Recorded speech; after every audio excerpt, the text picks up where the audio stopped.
Yes, sir. Amen. The cost of greatness. Is that all right? Webster's definition of greatness. When someone or something is more than ordinary, remarkable, impressive, eminent or renowned, something that is very good or first rate. That, ladies and gentlemen, my sisters and my brothers, is a potential description of each and every one of you. You see, God has planted seeds of greatness. Oh, come on, somebody. In each and every one of you.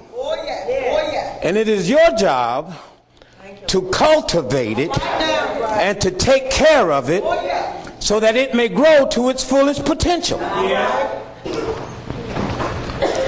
Behold, the sower went out to sow. And as he sowed, some seeds fell along the path. And the fowls of the air came and devoured them.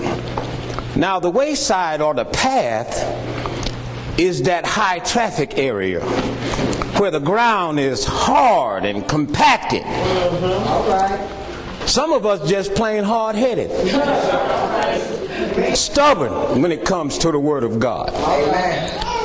Therefore, the seeds of greatness will never take root in you because they have nowhere to go. Because you refuse to bend to God's will, the seeds of greatness lay there, ungerminated and unplanted. And as he sowed, some seeds fell among stones. And they sprung up quickly because they had no depth of earth. But when the sun came up, they were scorched and they died away. Some of us just got too much stuff going on up here. You got too many concerns and you got too many troubles and you got too many cares. And all that foolishness that's going on in your head is crowding out the Word of God. Oh, come on, somebody. Now you receive it with gladness and you get happy. Lord have mercy, he preached this morning. What did he preach about? I don't know, but it was good. Amen. And then as soon as you go through troubles, in the heat of the battle, those seeds of greatness that were planted in you die off because you can't handle the fight and life too. Oh, come on, somebody. Then some seeds fell among the thorns. And as they sprung up, the thorns choked them out. Some of y'all got entirely too many friends and acquaintances that are not willing to invest the same thing that you invest. Oh, come on, somebody. In your life. You know, my mother used to always tell me, don't nobody want to know you for nothing. Everybody wants something. Some of us have friends. Oh, come on, somebody. They're only friends with you because it's benefiting to them to be your friend. Am I right about it?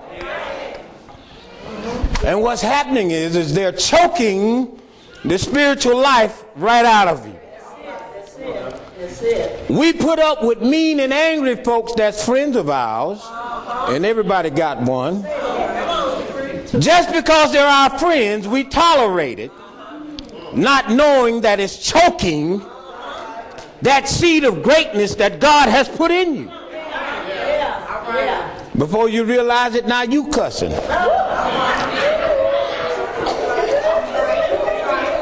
Oh, come on, somebody. Because you are associating yourself with thorns when you are fruit. I like that even if y'all don't.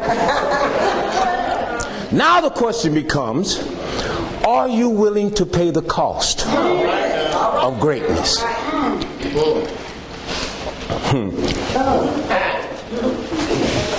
We see here in our text, verse 20, that Zebedee's wife brought her sons to Jesus. And she asked something that no doubt she had no idea about what she was asking. Now, there's nothing wrong with a mother wanting the best for her children. Is that not right? And there's nothing wrong with children being ambitious. But sometimes we lose sight of what's really important in our pursuit of status and recognition in life. Some of us just got to be popular. We can't handle it if folk don't like us. Y'all don't know what I'm talking about. Some of us will go out of our way and do crazy things just so other folk will like us. We'll abandon the word of God just so that we can have other folks tell us how much they like us.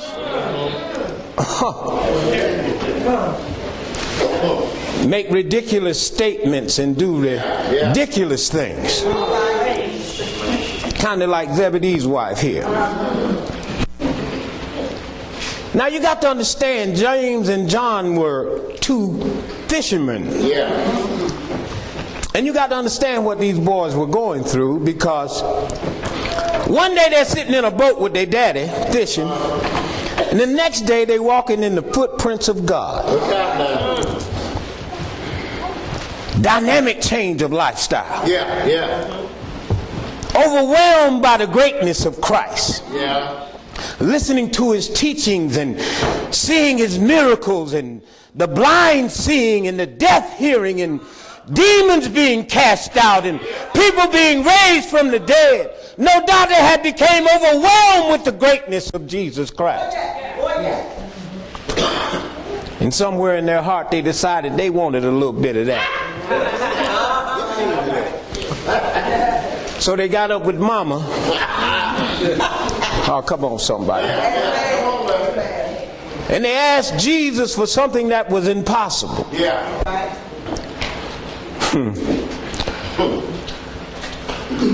Look at verse 23.